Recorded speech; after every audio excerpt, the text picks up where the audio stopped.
Ebusian for her Ghanatube, so I am one dog for snowy, my sign so at say. Macako Blabwa in some unknown eddy, bro. Ebusian for in some a door, so they sign interesting. You could see Embra. Subsequently arraigned.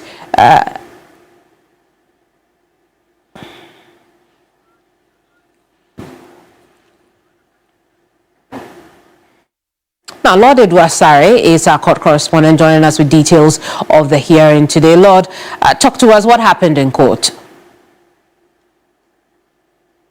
It's been a very busy day for Abronye and the NPP, I should say, because we had an entourage of big wigs. We're talking about all the big ones showing here to solidarize with the NPP regional chair. So, for example, the former NPP National Chair, Freddie Blair, has been present. Former Attorney General Dr. Abronye was present.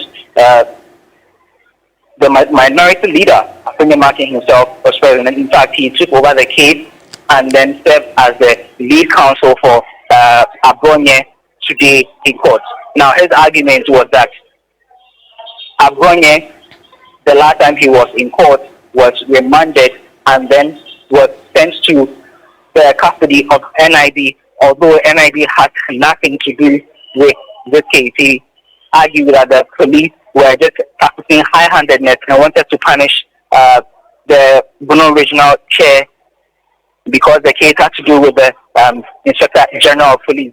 He again argued that indeed this matter with that had to do with Abronye is a misdemeanor because of the issues regarding the case. He earlier outlined the charges which have been leveled against Abronye. So he was saying that this is not a case that should warrant the kind of attention and high-handedness, that what he calls it, that the police is showing in this matter.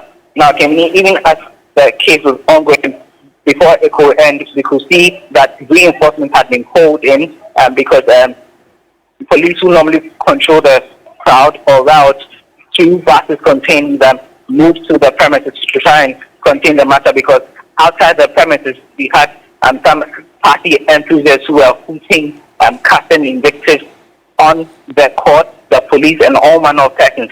Back in court, the prosecution opposed the application of bail that wREAKING gave.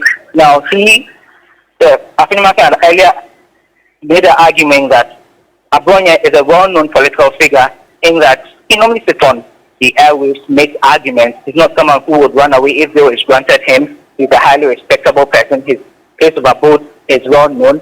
He's not flight risk, and so he was urging the court to grant him bail and not listen to the plea that the police will make, in that it has to do with the IGP. But the prosecution opposed this bail application vehemently, indicating that they have chance on intelligence which suggests that they need to do more investigations and indeed question the Bono NPP chair further, because certain videos that they have come across, if care is not taken, may bring the security of the country to its knees. The reason for which they wanted the court to remand him again to 2 weeks custody. In his ruling, after hearing the arguments from the various courts, and I must add that at some point the former NPP national chair, Freddie Blair, he stood up to rehash that what was happening was high-handedness and a misdemeanor required bail. And there were references to other matters where a misdemeanor was a matter in court. The person was granted bail, and in the long run, in the ruling, was fined with a penalty. But in his ruling, the presiding judge in the matter indicated that you could insult Mr. A and get away with it. It doesn't mean that if you insult another person, you can't get away with it. And then indicated that there's a need for the country to fight the politics of insult. And so this matter is a grave one, although it is a misdemeanor. The proliferation of insults on the airwaves by various persons across the divide is becoming too much, and so there's a need for the country and indeed each state security apparatus to nip it in the bud.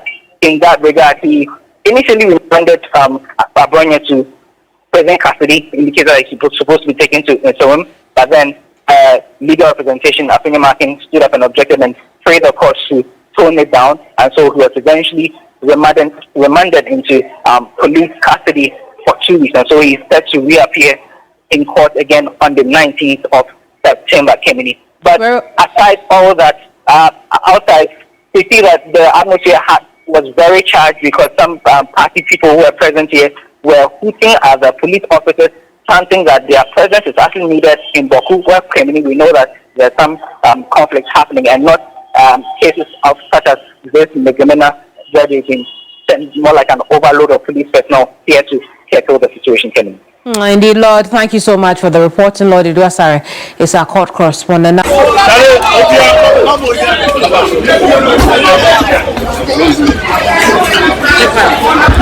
You don't know answer anything.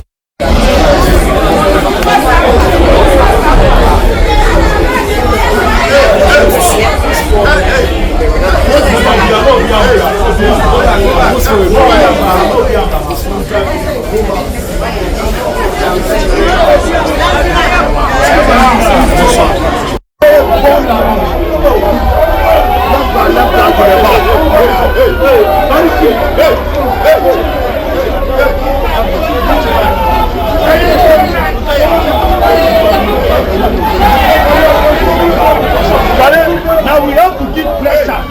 You know, Ghana is now a banana republic. Ghana is not.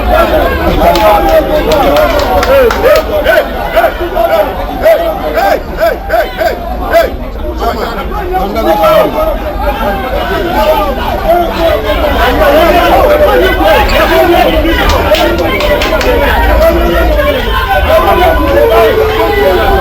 So this is the situation out here. More police reinforcement as Abronye is remanded into one. Has been remanded for 1 week. Hey. So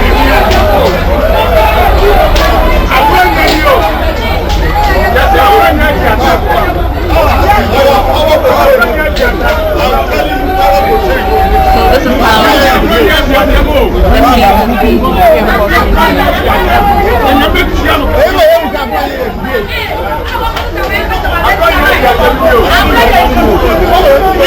You guys are doing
comment section no with your comments no and the amame mejibre akinkan ni nyina amofefefe me kai obiom se aha eye Ghanatube. So ebusia for onya subscribe here, please subscribe, hit the notification bell for more updates. And one more for slowly see makram.